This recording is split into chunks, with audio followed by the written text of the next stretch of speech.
علیکم، novels with money میں آپ سب کو ویلکم۔ امید ہے آپ سب خیریت سے ہوں گے۔ کرنا تو میری حفاظت بائی تحریم فاطمہ کی یہ تیسری قسط ہے۔ ناول کی جانب جاتے ہیں، لیکن میری ایک ریکویسٹ ہے کہ کائنڈلی سبسکرائب مائی چینل۔ جب حیام نے اس کا بازو پکڑا اور اس کے کندھے سے سر ٹکایا تو وہ نہ چاہتے ہوئے بھی بول پڑا، نہیں نا، مجھے ڈر لگ رہا ہے۔ وہ بے چارگی سے سر اٹھا کے اس کی آنکھوں میں دیکھتے ہوئے معصومیت سے بولی تھی، کتنی مین ہو تم، میری بیوی اتنی مین نہیں ہو سکتی۔ تمہیں ڈر کا احساس ہوا تو تمہیں یاد آ گیا کہ تمہارے ساتھ کوئی بندہ بھی ہے، ورنہ میں جاؤں بھاگ میں، جہنم میں، جنت میں۔ وہ اس کا بازو اور سر اپنے کندھے سے ہٹاتا، اپنے سے قدرے فاصلے کرتا ہوا اس کے انداز میں بولا تھا۔ اس کا دل اور لہجہ سخت سا ہو گیا تھا۔ آپ اچھا نہیں کہہ رہے؟ وہ آنسوؤں سمیت آنکھوں سے بولی تھی۔ اس کا خوف حاوی آ چکا تھا، دل زور سے دھڑک رہا تھا۔ ابھی دامن کو نہ تھامتی تو یقیناً بے ہوش ہو جاتی، لیکن وہ اس کو قریب تو آنے دے۔ حیام کا تو گلا خشک ہو گیا تھا۔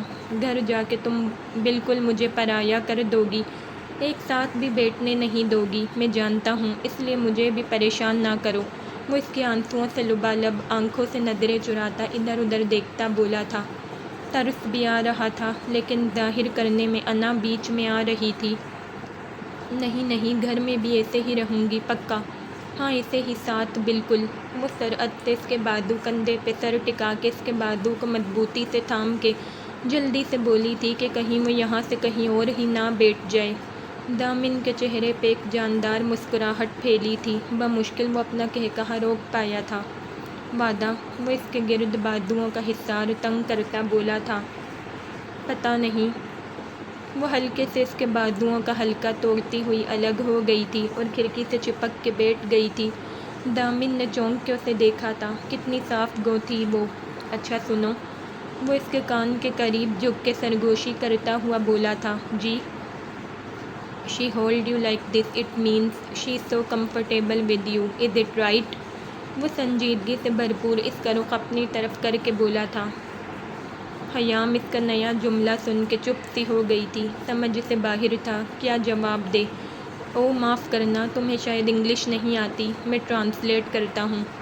حیام کو خاموش دیکھ کے وہ جان کر بولا تھا، مقصد اس کا جواب اگلوانا تھا۔ ہاں، وہ زبردستی سر اس بات میں ہلا کے بولی تھی۔ دامن نے مسکرانے پہ اکتفا کیا تھا اور اس کو پھر اپنے ساتھ لگا کے سیٹ سے ٹیک لگا کے بیٹھ گیا تھا۔ سلام صاحب۔ ان کی گاڑی جیسے ہی پارکنگ ایریا میں آ کے رکی تھی، ویسے ہی چوکیدار گیٹ کھولنے کے لیے آگے بڑھا تھا۔ وعلیکم السلام، سامان نکالنے بیڈ روم تک پہنچا دیجیے گا۔ وہ گاڑی سے اترتا سلام کا جواب تحمل سے دیتا بولا تھا اور دوسری سائڈ کا دروازہ کھول کے حیام کو اتارنے کے لیے اپنا ہاتھ اس کے سامنے پھیلایا تھا۔ وہ اس کا ہاتھ تھام کے باہر آئی تھی، اس کا دل تیزی سے دھڑک رہا تھا۔ دامن نے اسے کچھ نہ بتایا تھا کہ وہ اسے کہاں لے کر جا رہا ہے، بس یہی معلوم تھا کہ کراچی جانا ہے۔ صاحب، یہ کون ہیں؟ وہ ڈگی سے سوٹ کیس نکالتا دامن کے ساتھ نسوانی وجود دیکھ کے حیرت کی زیادتی سے بولا تھا۔ یہ؟ دامن بولتے بولتے رکا تھا، اس کی نظریں حیام کے چہرے کا طواف کرنے لگی تھیں، جو اسے ہی دیکھ رہی تھی، جیسے اس کے جواب کی منتظر ہو۔ یہ میری بیوی ہیں یار، تم لوگوں کی مالکن، مطلب بھابی۔ وہ حیام کے ہاتھ پہ اپنے ہاتھ کا دباؤ ڈالتا بولا تھا۔ اس کا جواب سن کے حیام کے اندر تک سکون اترا تھا، اس کا دل سکڑ کے پھیلا تھا۔ سلام بی بی جی۔ وہ ادب سے حیام کے سامنے جھکا تھا۔ حیام نے اس بات میں سر ہلا کے بنا بولے جواب دیا تھا، لیکن صاحب، آپ نے ہمارے بغیر شادی کر لی۔ وہ ناراض سا ہوا تھا۔ یار، ابھی ہم بہت تھکے ہوئے، اگر کھانا مل جائے گا تو بہت آرام ملے گا۔ اب جو پوچھنا ہو کل پوچھنا، اور ہاں، اندر اب کوئی نہ پوچھے کہ یہ میرے ساتھ کون ہے، تم جانو، وہ سب ملازم جانے، سمجھ گئے نا؟ اسے بار بار سب کو آگاہ کرنا کہ وہ شادی کر چکا ہے، اس چیز سے خود کو آزاد کرتا، ساری ذمہ داری اس پہ ڈالتا، حیام کو ہاتھ پکڑتا گھر کے اندر داخل ہو گیا تھا۔ وہ اسے لے کر بیڈ روم میں آ گیا تھا۔ یہ وہ بیڈ روم تھا جس میں وہ رہتا تھا۔ حیام کو گھر بہت سنسان اور خالی لگا تھا، ایک دو ملازم کے بعد اور کوئی یہاں نہ تھا۔ یہ کہاں لے کر آ گئے ہیں مجھے؟ اس کے دل میں پہلا سوال یہی آیا تھا۔ بیڈ روم میں پہنچ کر اس کا ہاتھ چھوڑ چکا تھا۔ یہ ایک ویل فرنش روم تھا جو بالکل بہت ہی سادہ سا تھا۔ خیام کے غور سے دیکھنے کے بعد اسے معلوم ہوا تھا کہ وائٹ کلر ہی اسے شاید پسند ہو، کیونکہ پورا کمرہ سفید تھا، سفید دیواریں، سفید بڑے بڑے مخملی پردے جو ایک کے بعد ایک کھڑکیوں پہ لگے تھے، وائٹ ہی پورا furniture, white cupboard, white dressing, white bed set, سب کچھ اسے سفید ہی نظر آیا تھا، جبکہ کارپیٹ براؤن تھا۔ وہ مستقل کھڑے ہو کر کمرے پہ غور و فکر کرنے میں مصروف تھی۔ اگر کمرے کی کلاس لے لی ہو تو بیٹھ کے لیٹ کے آرام کر لو، ویسے بھی ایروپلین میں بہت تنگ کر کے رکھا تھا مجھے۔ وہ شرٹ کے بٹن کھولتا اس کے اتنے غور و فکر کرنے پہ چوٹ کر کے بولا تھا۔ خیام آہستہ سے چلتی ہوئی سفید بیڈ پہ بیٹھ گئی تھی، جس پہ چادر سفید جبکہ کمبل گرے کلر کا تھا۔ وہ کافی سکون سے بیٹھی تھی۔ گھر پہنچ کر اس کو واقعی سکون سا ملا تھا۔ میں نہا کر آتا ہوں، پھر تم بات لے کر تیار ہو جانا۔ وہ شرٹ اتار کے صوفے پہ پھیلاتا، کبرڈ سے کپڑے نکال کے باتھ روم کی طرف بڑھ گیا تھا۔ خیام سے اگر وہ 10 سوال کرتا تو وہ 3 سے 4 کے جواب مشکل سے دیتی تھی۔ اب بھی اس کے جانے کے بعد وہ آرام کے لیے لیٹ گئی تھی۔ دن بھر سفر کی تھکان کی وجہ سے وہ کافی تھک چکی تھی۔ وہ بات لے کر کمرے میں آیا تو اسے سکون کا احساس ہوا تھا۔ اپنے گھر اور اپنے ذاتی بیڈ روم میں آ کے اسے راحت ملی تھی۔ کسی طرح یہ لڑکی قابو میں آ جائے تو سکون ہو جائے۔ جس طرح کی ہے مجھے نہیں لگتا کچھ بھی بولے گی۔ نہ جانے کتنے وعدے اور یقین دلانے پڑیں گے دامن صاحب آپ کو۔ سفید شلوار قمیص میں سرمئی تولیہ اسٹینڈ پہ رکھتا، مرر کے سامنے کوم سے بال سنوارتا، مرر سے ہی سوتی ہوئی خیام کو دیکھتا۔ وہ سوچ رہا تھا۔ کوم ڈریسنگ پہ رکھ کے وہ مڑا تھا اور بیڈ کی طرف بڑھا تھا۔ بیڈ کے قریب جا کے اس کے اوپر ذرا سا جھکا تھا۔ سنو۔ وہ اس کا بازو پکڑتا اسے اٹھانے لگا تھا۔ جھکنے سے دامن کے گیلے بالوں میں سے پانی کے قطرے خیام کے چہرے پہ گرے تھے۔ وہ ایک دم سے اٹھ بیٹھی تھی۔ اٹھ کے نہا لو، پھر کھانا کھا کے سو جانا۔ ایک مسکراہٹ اچھالتا وہ اس سے بولا تھا۔ مجھے نہیں کھانا، میں سوؤں گی۔ وہ تکیہ سیٹ کرتی بولی تھی۔ مکمل اس کے باروب وجود کو نظر انداز کیا تھا۔ دامن کو یہ بات بہت بری لگی تھی۔ وہ ہر وقت اسے نظر انداز کرنے کے ساتھ ساتھ اس کی ذات کی نفی کرتی تھی۔ سو جانا، نہ یہ بیڈ بھاگا جا رہا ہے نہ ہی رات، اٹھو اور نہا کے آؤ۔ وہ اب ذرا آنکھیں نکال کے غصے سے بولا تھا۔ خیام نے قہرآلود نگاہ اس پہ ڈالی تھی جو اس کا چین چھیننے میں لگا رہتا تھا۔ لاچار سی وہ اٹھی تھی اور جھومتے جھومتے باتھ روم کی طرف بڑھ گئی تھی، جبکہ وہ موبائل کھول کے کام کرنے لگا تھا۔ بی بی جی نہیں آئی صاحب؟ جب وہ ٹیبل پہ آیا پہلا سوال یہی سنا۔ نہیں، وہ آرام کریں گی، آپ وہیں بھجوا دیں ان کا کھانا۔ وہ نیپکن گود میں رکھتا آرام سے بولا تھا۔ جی صاحب۔ صبح ڈیڈ کو کال کروں گا، موم بھی انتظار میں ہوں گی۔ وہ سالن پلیٹ میں نکال کے سوچ رہا تھا، تب اس کا موبائل بج اٹھا تھا۔ ہاں بول۔ یس کا بٹن دبا کے فون اسپیکر پہ کر کے کھانا کھاتے ہوئے بولا تھا۔ پہنچ گیا تو؟ دوسری طرف دارم تھا۔ ہاں یار، کھانا کھا رہا ہوں۔ اچھا سن، یونیورسٹی کا کام ہو گیا ہے، اب باقی دیکھ کس طرح کیا کرنا ہے۔ ہاں یار، ابھی صبح دیکھوں گا، تو پلاسٹک انجریز کے بارے میں سرچ کر لینا آج رات۔ وہ نوالا منہ میں ڈالتا بولا تھا۔ چل ڈن۔ اچھا یار، وہ بھابھی کے دوست کا فون اٹھا لینا، اب وہ بہت پریشان ہیں۔ دارم کا دل تو نہ کیا تھا کہ بولے، لیکن پھر انسانی ہمدردی نے جگہ لے لی تھی۔ چل بے، میرے پاس وقت نہیں ہے، گڈ نائٹ۔ یار اٹھا لینا دامن، تیرا کیا جاتا ہے، کون سا تو نے سننا ہے؟ سننا تو تیری بیوی نے ہے فون۔ دارم نے بارہا اسے سمجھایا تھا۔ تجھے کیوں اتنی فکر ہو رہی ہے؟ کرنے دے تھوڑا انتظار بیوی کے دوست کو، ہم بھی تو انتظار کر رہے ہیں نا۔ وہ تھوڑا شوق ہوا تھا۔ تمہارے انتظار اور اس کے انتظار میں بہت فرق ہے، بہرحال آپ دیکھ لیں اب۔ وہ آخری بات کہتا فون بند کر چکا تھا، جبکہ دامن کو یاد بھی نہ تھا کہ اس کے دوست کا نمبر کیا ہے۔ کھانے کے بعد وہ کمرے میں آیا تو اس کی نظر سیدھی بیڈ پہ گئی تھی، جہاں وہ بیٹھی کوئی میگزین پڑھنے میں مگن تھی۔ دامن کے ذہن میں نہ جانے کیا آیا تھا کہ وہ مسکرایا تھا۔ بیڈ پہ آ کے وہ اپنی سائٹ پہ بیٹھا تھا۔ خیام اس کی موجودگی دیکھ کے مزید میگزین پہ جھک گئی تھی۔ کیا میرے بیڈ روم میں رکھی گئی چیزوں کو استعمال کرنے کی آپ نے مجھ سے اجازت لی تھی؟ وہ بیڈ گراؤنڈ سے ٹیک لگاتا اس کو نظروں میں لیے بول رہا تھا۔ سماعت سے آتی آواز پہ خیام کے ہاتھوں سے وہ میگزین چھٹا تھا اور اس کی گود میں آ کے گر گیا تھا۔ سوری۔ ایک دم اس نے اپنی گود سے میگزین اٹھانا چاہا تھا، لیکن دامن نے اس سے زیادہ جلدی کی تھی۔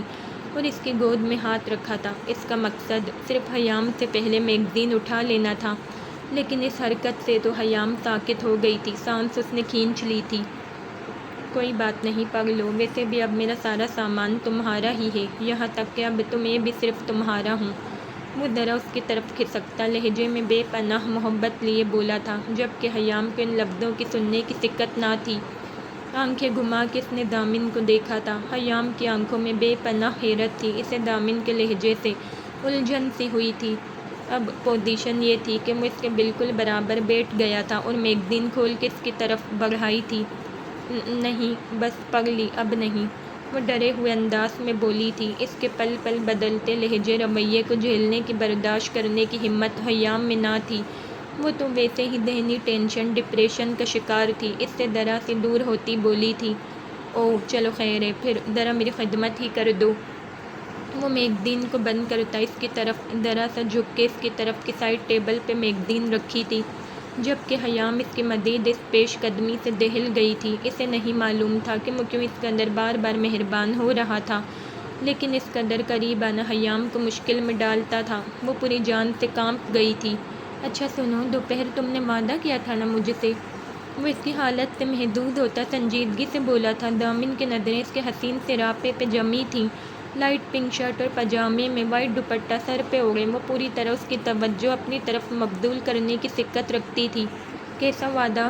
وہ دل ہی دل میں گھبراہٹ پہ قابو پانے کی کوشش کر رہی تھی۔ ساتھ بٹھاؤں گی، بالکل پاس بیٹھوں گی، دور نہیں بھیجوں گی، ایسا سب کچھ۔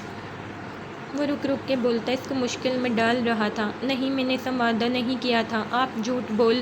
اس کی بات آدھی ہی رہ گئی تھی جب دامن نے اسے آنکھیں دکھائی تھیں، اور وہ پہلے کی طرح بھی اس کی آنکھوں کی سختی سے ڈر کے چپ ہو گئی تھی۔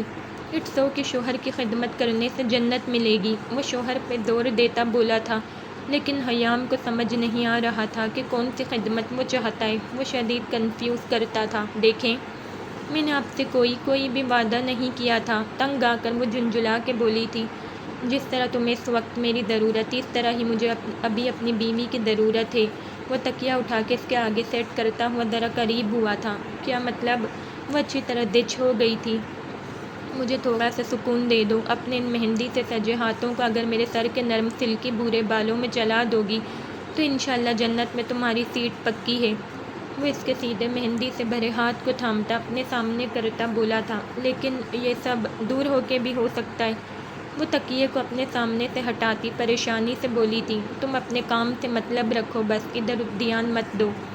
وہ تکیہ اٹھا کے اس کی گود میں ڈالتا شاطر لہجے میں بولا تھا، یا اللہ۔ وہ درد برداشت کرتی خدا کو ہی پکار سکی تھی، جبکہ دامن اس کی گود میں رکھے تکیے پہ سر رکھ کے بھی لیٹ چکا تھا۔ حیام کو محسوس ہوا تھا کہ کوئی بھاری چیز اس کی گود میں آ گئی ہے۔ اسی لمحے حیام نے ایک لمحہ صرف اس پہ غور کیا تھا۔ وہ ایک صحت مند جسامت کا مالک تھا۔ شروع بھی کرو، اور ہاں، لیمپ بند کر دو، نیند بہت آ رہی ہے مجھے۔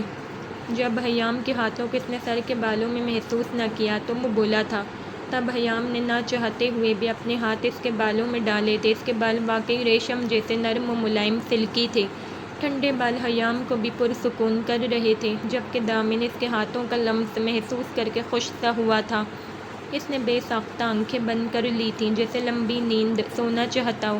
ہاتھ سینے پہ رکھ کے وہ سونے لگا تھا، جبکہ حیام بیڈ گراؤنڈ سے ٹیک لگاتی اپنے کام میں مصروف، کب نیند کی وادیوں میں گئی سے بھی معلوم نہ ہوا تھا۔ آج کافی دن بعد وہ آفس آیا تھا۔ آفس میں بیٹھا فائل پہ جھکا تھا، نظریں اس کی فائل پہ، جبکہ ذہن کہیں اور تھا۔ رائل بلیو ٹو پیس میں ملبوس، بال ہمیشہ کی طرح جمائے ہوئے، مہنگی واچ کلائی میں باندھے، وہ ڈیسنٹ اور گریسفل لگ رہا تھا۔ ہمیشہ کی طرح اس کے چہرے پہ بکھرے شوخی کے رنگوں کی جگہ سنجیدگی بھرپا تھی، جبکہ اتنا سنورنے کے باوجود بھی وہ بکھرا بکھرا سا تھا۔ 1 2 3 4 انگلیوں پہ دن گنتا وہ گن رہا تھا، آج کے دن مجھے یہاں ہرگز نہ ہونا تھا۔ ٹیبل کی دراز سے اس نے ایک لفافہ نکالا تھا۔ لفافے کو کھول کے اس نے کچھ کاغذات نکالے تھے۔ ان کاغذات کو غور سے دیکھنے کے بعد وہ دونوں کاغذ اس نے ایک ہی بار میں بیچ میں سے پھاڑ دیے تھے۔ ہم سنگاپور جائیں گے حیام، باقی کنٹریز تو میں نے کافی حد تک دیکھے ہیں۔ نہیں، مجھے نہیں جانا وہاں، پہلے میں اپنے پاکستان کے ناردرن ایریاز دیکھنا چاہتی ہوں، تم نے وہاں کے ٹکٹس کروانے ہیں۔ وہ قطعی راضی نہ تھی۔ ارے ہاں، تم نے تو کچھ بھی نہیں دیکھا۔ پہلے ہم سارے ناردرن ایریاز دیکھیں گے، پھر سنگاپور اور پھر جرمنی جائیں گے، اس کے بعد انگلینڈ۔ وہ اس کو اپنا پلان بتاتا بولنے میں مگن تھا۔ کیا سارا مہینہ ہم گھومتے رہیں گے برہان؟ وہ اتنی معصومیت سے بولی تھی کہ برہان دھیرے سے ہنس دیا تھا۔ ہم ساری زندگی گھومتے رہیں گے، میں اور تم بس، تیسرا کوئی بھی نہیں۔ وہ اس کا ہاتھ تھامتا نرمی سے بولا تھا۔ اس کی آنکھوں میں ڈولتے محبت کے رنگ دیکھ کے حیام کو اپنی قسمت پہ رشک سا ہوتا محسوس ہوتا تھا۔ ایک خواب سے وہ باہر آیا تھا اور اپنی طرح بکھرے کاغذات کو دیکھا تھا۔ ایک آنسو کا قطرہ اس کی آنکھ سے گرا تھا۔ لیپ ٹاپ کی اسکرین بند کرنے کے بعد اس نے سرحد سے موبائل نکالا تھا اور کانٹیکٹ لسٹ سے حیام کا نمبر نکالا تھا۔ کال کے آپشن پہ کلک کرتے کرتے اس کی انگلیاں رکی تھیں۔ کیا وہ میری کال کے لائق ہے؟ کیا وہ میری اتنی پرواہ کے لائق ہے؟ کیا وہ میرے نیک جذبات کے لائق ہے؟ اچانک سوالوں کے ڈھیر اس کے دماغ میں گردش کرنے لگے تھے۔ You are a cheater, you are a cheater حیام، کیسے کر لیا تم نے مجھے چیٹ؟ کتنا پیار کرتا ہوں میں تم سے۔ اس کی سرخ آنکھیں نم ہونے لگی تھیں۔ موبائل کو اس نے ٹیبل پہ پٹک دیا تھا۔ صبح اس کی آنکھ فون کی وائبریشن سے کھلی تھی۔ اس کا فون اس کے ہی سینے پہ رکھا تھا۔ سائلنٹ پہ ہونے کی وجہ سے وہ وائبریٹ ہوا تھا۔ موبائل سینے پہ سے اٹھا کے موندی ہوئی آنکھوں سے اس نے کال دیکھی تھی۔ بند آنکھوں سے ہی دامن نے کال ریسیو کی تھی۔ اب بھی وہ نیندوں میں ہی تھا۔ ہیلو، دامن اسپیکنگ۔ کان پہ فون لگا کے جمائی روکتا وہ نیند میں ہی بولا تھا۔ کون بول رہا ہے؟ بولو بھی اب۔ جب اس کے سوال کا جواب نہ ملا تو وہ نیند میں ہی چلایا تھا۔ تمہارا باپ بول رہا ہوں میں۔ دوسری طرف سے آواز ابھری تھی۔ یہ سننے کی دیر تھی کہ دامن کی آنکھیں پوری کھلی تھیں۔ السلام علیکم dad, how are you dad? اب ادب و احترام کے سارے ریکارڈ توڑتا ہوا وہ دھیمے لہجے میں بولا تھا۔ وعلیکم السلام، میں ٹھیک ہوں۔ کیا کر رہے تھے؟ کتنی دیر سے کالز کر رہا ہوں۔ ڈیڈ سو رہا تھا، بس ابھی ہی آنکھ کھلی۔ وہ ہاتھ آنکھوں پہ پھیرتا دوبارہ آنکھیں بند کر گیا تھا۔ ایسی کیا ایکٹیویٹیز ہیں کہ رات کو دیر سے سونا پڑ رہا ہے اور صبح اتنی لیٹ اٹھنا پڑ رہا ہے؟ ٹائم دیکھا ہے 11 بج رہے ہیں۔ ایک میٹنگ میں اٹینڈ بھی کر چکا ہوں اور اب کافی سے لطف اندوز ہو رہا ہوں، جبکہ تم اب تک سو رہے ہو۔ انہیں تشویش ہوئی تھی کیونکہ ان کا بیٹا ہمیشہ جلدی اٹھنے کا عادی تھا۔ زیادہ سے زیادہ 9 بجتے تھے، ورنہ وہ نماز کے وقت ہی اٹھ جاتا تھا۔ ڈیڈ، کل رات بس لیٹ ہو گیا، شکریہ آپ نے اٹھا دیا، ورنہ میں سوتا ہی رہتا۔ اس نے کروٹ لی تھی اور نظریں گھما کے حیام کو دیکھا تھا جو بیٹھے بیٹھے ہی سو گئی تھی، جبکہ وہ اب تک اس کی گود میں سر رکھے ہوئے سو رہا تھا۔ او گاڈ، کتنا بے آرام ہوئی تم میری وجہ سے۔ یہ کیسے سو گیا میں؟ وہ ایک دم سے اٹھنا چاہتا تھا، تب حیام جاگی تھی اور اس کو اپنے پاس دیکھ کے زور سے چیخی تھی۔ شاید اس کے حواس اب تک سو رہے تھے، جو وہ بھول گئی تھی کہ رات کو وہ اسی ہی پوزیشن میں سو گئی تھی۔ یار بیوی! اس کے قدر پوری طرح چیخنے پہ دامن کے منہ سے الفاظ پھسلے تھے اور فون چھوٹ کے دوبارہ اس کے پہلو میں آ گرا تھا۔ وہ سوری، میں ڈر۔ اس سے پہلے وہ مزید لفظ بولتی دامن نے چپ رہنے کا اشارہ کیا تھا۔ اف، یہ میں نے کیا کر دیا؟ اس نے فون اپنے پہلو سے اٹھایا تھا جہاں کال اب بھی جاری تھی۔ ڈیڈ، او مائی گاڈ! وہ فوراً فون اٹھاتا، تیزی سے اٹھاتا اور بالکونی میں بھاگا تھا۔ ڈیڈ! اس نے فون دوبارہ کان سے لگایا تھا، لیکن اب دامن کی آواز میں گھبراہٹ تھی۔ کون تھی دامن؟ کون چیخی تھی؟ انہیں تشویش ہوئی تھی۔ اس کے بیڈ روم بیڈ پہ آخر کون ہو سکتی ہے؟ معاملہ گمبھیر تھا۔ ڈیڈ، کوئی بھی نہیں ہے، میڈ تھی، وہ ایک دم سے آ گئی تھی۔ اس پہ شدید گھبراہٹ طاری ہو گئی تھی۔ بہرحال اسے باپ سے جھوٹ بولنا پڑ رہا تھا۔ اس کی آواز بھاری ہوئی تھی۔ دامن، تم جھوٹ کہہ رہے ہو مجھ سے؟ تمہیں اندازہ بھی ہے کہ تم اپنے باپ سے جھوٹ بول رہے ہو؟ تم نے جو لفظ کہا یقیناً تم ایک میڈ کو نہیں کہہ سکتے، اور اگر ایسا نہیں ہے تو میں آج شام ہی کراچی پہنچ رہا ہوں تمہاری موم کو لے کر۔ ان کا لہجہ ایک لمحے میں ہی بدلا تھا۔ محبت سے وہ روڈنیس پہ اتر آئے تھے۔ آخر بات ہی اتنی بڑی تھی۔ دامن کا رنگ فک ہوا تھا۔ موم؟ موم کا سوچتے ہی اس کی مدم سے چلتی ہوئی دھڑکن کی رفتار بڑھی تھی۔ ڈیڈ، میں رونے لگا ہوں۔ اس کا دل چاہا تھا ایک لگائے حیام کو اور خود کو بھی۔ اتنی معصومیت سے رونے کے انداز میں وہ بولا تھا کہ وہ ہنس پڑے تھے۔ ارے میرا بیٹا رونے لگا ہے۔ انہوں نے اس کی حالت سے مزہ لیا تھا۔ Are you laughing dad? Seriously, are you crazy? میرا دل ڈر رہا ہے اتنا۔ Ups down like. وہ پل میں بدلتا ہوا مزاج دیکھ کے چیخا تھا۔ بیوی دکھاؤ اپنی۔ وہ بات بدلتے بولے تھے۔ ڈیڈ۔ 1 منٹ کی خاموشی کے بعد وہ بولا تھا۔ میں معافی چاہتا ہوں، یہ سب بس اچانک ہوا۔ وہ میری صرف نام کی بیوی ہے، قسم سے آپ سے کبھی جھوٹ نہیں بول سکتا۔ وہ شرمندگی سے ہلکی آواز میں بولا تھا۔ نام کی ہے. What you mean? ابھی کچھ دیر پہلے تم مجھ سے جھوٹ بول رہے تھے. ڈیڈ میں آپ سے جھوٹ نہیں بول سکتا، بس ڈر گیا تھا. لیکن آپ پلیز موم کو نہیں بتائیں گے. وہ سچ میں بہت ٹارچر کریں گی میری بیوی کو، اور ساتھ میں خود کو بھی ٹارچر کرتی رہیں گی. مجھے بہت افسوس ہے. تمہیں اپنی ماں کی فکر ہے کیا؟ تمہیں بیوی کے ٹارچر کی فکر ہے یا موم کی؟ مشکل میں ڈالا گیا تھا. ڈیڈ دونوں کی فکر ہے مجھے. ایک طرف وہ ایک طرف ماں. وہ بآسانی بولا تھا. تو پھر تمہاری بیوی صرف نام کی کیوں ہوئی بیٹا؟ تم نے اس سے نکاح کیوں کیا تھا جب نام ہی دینا تھا؟ صرف انہیں فکر مندی ہوئی تھی. ڈیڈ بس آپ کو سب تفصیل بتاؤں گا، لیکن ابھی مجھے آفس جانا ہے. میں نہانے جاتا ہوں. آپ کو میں رات میں کال کروں گا. اینڈ بہت شکریہ میری دل کی دھڑکن لائن پہ لانے کے لیے، ورنہ جس طرح آپ نے دھمکی دی تھی میں ڈر گیا تھا. بچے ماں باپ سے ڈرتے ہی اچھے لگتے ہیں. وہ مسکرا کے بولے تھے. اچھا اب میں فون رکھتا ہوں ڈیڈ، لیٹ ہو گیا ہوں. یار تم نے تصویر نہیں دکھائی اپنی بیوی کی، ذرا دیکھ ہی لیں کہ وہ تمہاری ماں کی پسند کے لائق ہے بھی کہ نہیں. ڈیڈ وہ سخت پردہ کرتی ہے، پکچرز نہیں ہیں. وہ ہنسی روکتا بولا تھا. کیا مطلب میں اب اپنی بہو کو بھی نہیں دیکھ سکتا؟ انہیں حیرت ہوئی تھی. ڈیڈ سب رات میں. وہ فون پہ آخری بات کرتا فون بند کر چکا تھا. بالکونی سے واپس وہ کمرے میں آیا تھا. موبائل چارجنگ پہ لگایا تھا اور حیام کو ڈھونڈا تھا، لیکن وہ شاید نہانے گئی تھی کیونکہ باتھ روم سے پانی گرنے کی آواز آ رہی تھی. تمہیں تو آج میں نے بخشنا نہیں ہے حیام بیگم، میری جان نکل گئی تھی. وہ غصے سے سوچتا کبڈ کی طرف بڑھا تھا اور اپنے لیے کپڑے نکالے تھے. اسی لمحے حیام باتھ روم کا دروازہ کھول کے باہر آئی تھی. یہی وقت تھا جب دامن نے کبڈ بند کیا تھا اور اس کی طرف دیکھا تھا. آج پھر اس نے دامن کا لایا ہوا ڈریس پہنا ہوا تھا، وائٹ قمیص شلوار پہ اورنج دوپٹہ سر پہ ڈالے وہ باہر آئی تھی. ایک سیکنڈ کو حیام نے اسے دیکھا تھا جو اسے ہی دیکھنے میں مگن تھا. اگلے ہی لمحے حیام نے نظروں کا دامیہ بدلا تھا اور ہاتھ ایک دوسرے میں پھنسا کے ڈریسنگ ٹیبل کی طرف بڑھی تھی. اس کے اٹھتے قدم دامن نے دیکھے تھے. اب حیام کی پشت اس کے سامنے تھی جہاں گیلے بال پوری طرح بکھرے ہوئے تھے. کالے سیاہ دراز بال اس کی پوری پشت پہ پھیلے ہوئے تھے. دوپٹے کی اوٹ سے وہ ذرا ہی اسے نظر آئی تھے. بالوں میں ہاتھ پھیرتا وہ اس کی طرف بڑھا تھا جیسے خود کو کمپوز کرنا چاہ رہا ہو. کیا ضرورت تھی چیخنے کی؟ کیا میں تمہیں کھا رہا تھا؟ کتنی بری طرح چیختی ہو تم. کہاں سے آتی ہے یہ آواز لڑکیوں کے پاس؟ وہ اس کا رخ اپنی طرف کرتا ہوا بولا تھا. میں ڈر گئی تھی اس وقت. وہ اپنا بازو اس کا بھاری ہاتھ ہٹانے کی کوشش کرتی ہوئی بولی تھی. تو کیوں ڈرتی ہو؟ میں نے کیا کیا اب تک تمہارے ساتھ جو اتنا بھاگتی ہو؟ ابھی تو میں نے واقعی کچھ نہیں کیا. وہ معنی خیزی سے بولا تھا. معافی چاہتی ہوں. وہ اس کا رویہ اور لہجہ نظر انداز کرتی بولی تھی جیسے اسے کوئی فرق ہی نہ پڑتا ہو. لیکن میں معاف نہیں کرتا ڈیئر حیام. وہ اس کے دونوں بازو پکڑ کے بالکل اپنے سامنے کرتا بولا تھا.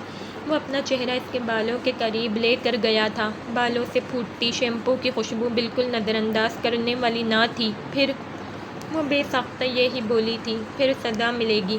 وہ بالوں سے دور ہوتا اس کی حیرت سے پھیلتی آنکھوں میں دیکھتا بولا تھا. وہ اب تک اس کی گرفت میں تھی. کیسی سزا؟ حیام کا چہرہ اس کی اتنی قربت کی آنچ سے سرخی سے تپ کر تمتما رہا تھا. پیار والی سزا؟ وہ ہاتھ بازو سے ہٹاتا کمر تک لے جاتا بولا تھا اور کمر پہ لے جا کر دونوں ہاتھ سے اس کو گرفت میں لے کے اپنے بالکل قریب کیا تھا. جبکہ حیام کا دل تیزی سے دھڑکنے لگا تھا. اس کا دل آنے والے لمحات کا سوچ کر ہی تیزی سے بیٹ کر رہا تھا. اپنے ہاتھ اس کے مضبوط سینے پہ رکھتی وہ دور ہونے کی کوشش کر رہی تھی، لیکن کوشش ناکام تھی. پلیز ہٹیں. وہ بوکھلا گئی تھی. اس نے بے ساختہ بول کر نچلا ہونٹ دانتوں تلے دبایا تھا اور پھر دامن کو دیکھا تھا. نظریں ملنے پہ دامن کے چہرے پہ مسکراہٹ پھیلی تھی. سزا نہیں چاہیے کیا؟ ایک ہاتھ اس کی کمر ہٹا کر اس کے چہرے پہ لے کر گیا تھا اور انگوٹھے سے اس کے اسی ہونٹ کو چھوا تھا جو لمحے پہلے وہ شرمندگی سے کاٹ رہی تھی. سرخ گداز لبوں کو چھو کر دامن کو ایک دمان اور استحقاق محسوس ہوا تھا.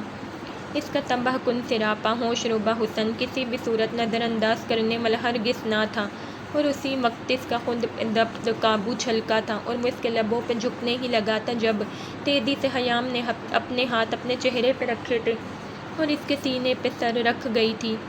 شاید پناہ چاہتی تھی اس طرح. اس کی اس حرکت پہ وہ بے ساختہ مسکرایا تھا. اس کے سینے سے لگ کر وہ تیزی سے سانسیں لے رہی تھی. اس کا لرزتا وجود پاس دیکھ کر وہ اچھی طرح اندازہ لگا چکا تھا کہ اس کی قربت حیام کو کتنا مشکل میں ڈالتی ہے. اس کے گرد بازوؤں کا حصار کرتا وہ اپنے لب اس کے نم بالوں پہ رکھ کے آنکھیں بند کر گیا تھا.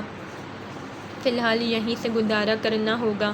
وہ اس کی کان میں سرگوشی کرتا بولا تھا، جبکہ اس کے معنی خیز انداز پہ حیام مزید شرم میں گر کے رہ گئی تھی۔ بہرحال وہ اس کے سحر سے خود کو بچاتا دور ہوا تھا اور اپنے ساتھ لگا کر ہی اسے بیڈ پہ بٹھایا تھا اور کومب ڈریسنگ ٹیبل سے اٹھا کے اسے دیا تھا۔ یہ بال یہیں سلجھاؤ، کھڑی ہوگی تو آئی ایم شیور گر جاؤ گی۔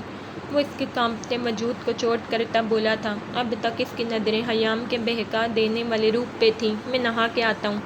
وہ کپڑے اٹھاتا باتھ روم کی طرف چلا گیا تھا، جبکہ حیام دھڑکتے دل پہ ہاتھ رکھ کے سانسوں کو قابو پانے کی کوشش کر رہی تھی۔